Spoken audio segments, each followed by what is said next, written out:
minus 76 degrees Fahrenheit.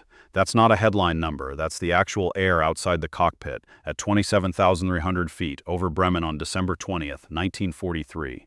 Cold enough that skin welds to bare metal on contact, and cold enough that a man without his oxygen mask has minutes, not hours, before his brain shuts off entirely. At this altitude, the atmosphere itself is an active enemy, indifferent to which side you're fighting for. Up here, in the sky itself was trying to kill every man on board before a single German fighter ever showed up.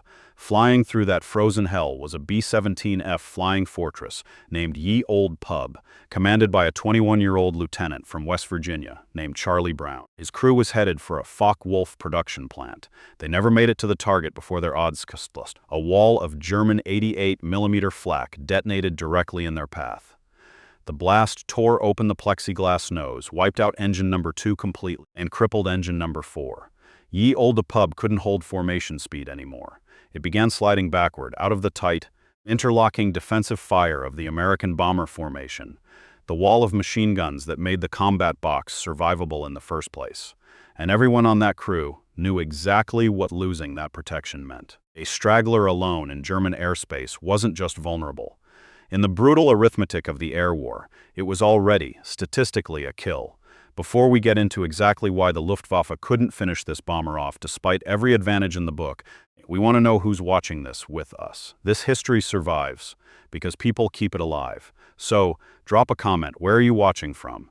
And did anyone in your family serve? And if you want more stories told with real research and real respect for what these men went through, hit subscribe. As Ye Olde Pub dropped lower, German ground controllers picked it up on radar and scrambled everything they had.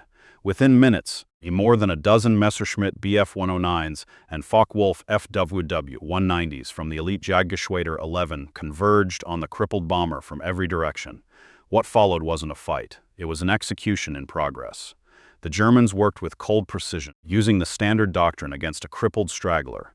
Attack from the rear, concentrate everything into the tail, the wings, and the cockpit, and don't let up until the target is falling. For over 10 straight minutes, and hundreds of armor-piercing and high-explosive rounds tore into a single aircraft that could barely stay in the air. The damage was catastrophic almost immediately. A cannon shell found the tail gunner, Sergeant Hugh Eckenrode, and killed him instantly. And shrapnel tore into the right waist gunner's leg and blinded the radio operator in one eye. The oxygen, hydraulic, and electrical systems were shredded beyond function.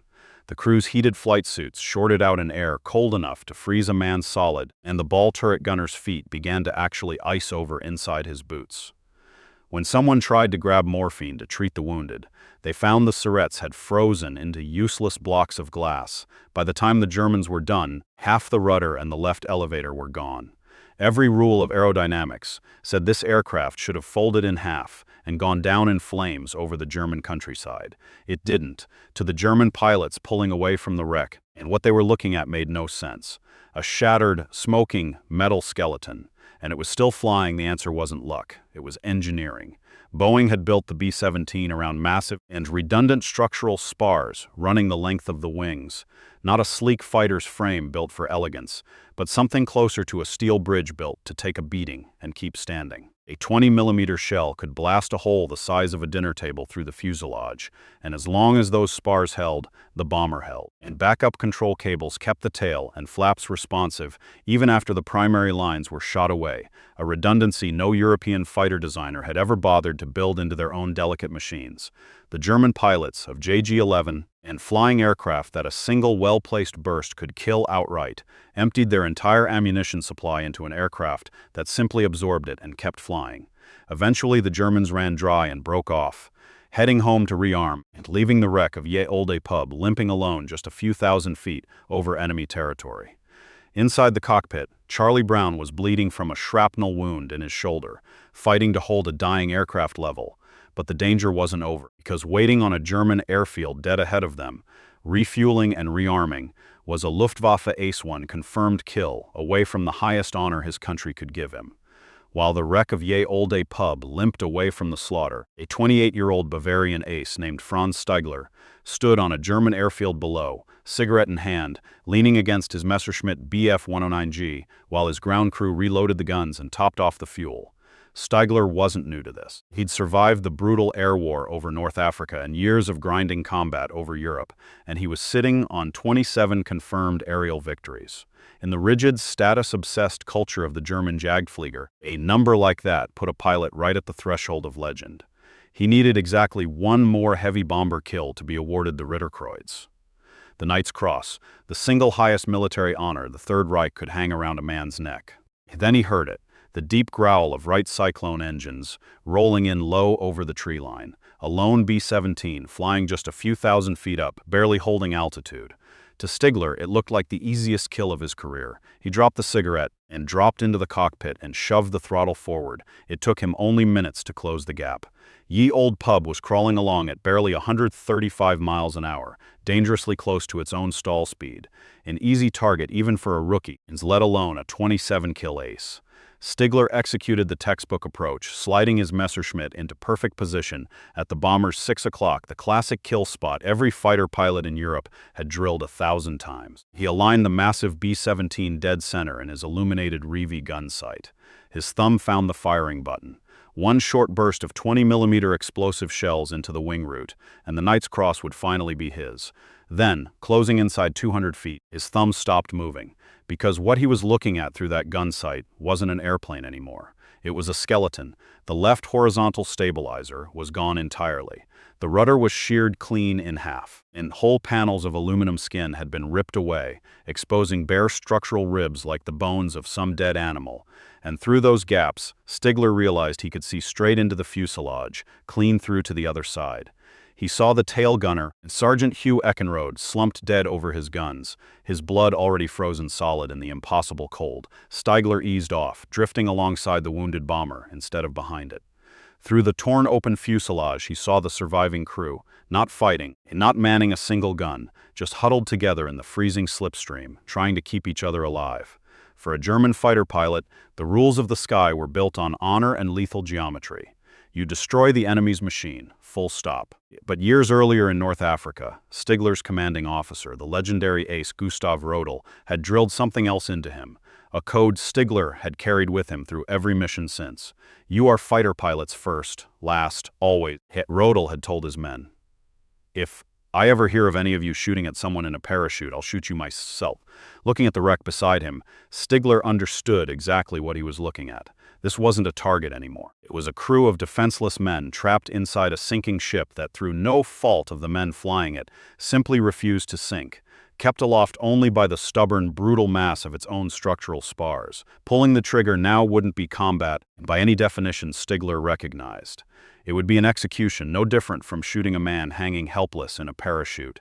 He took his thumb off the button. Inside Ye Old Pub, Charlie Brown, bleeding, exhausted, and fighting the controls with everything he had left, glanced out his left window expecting empty sky.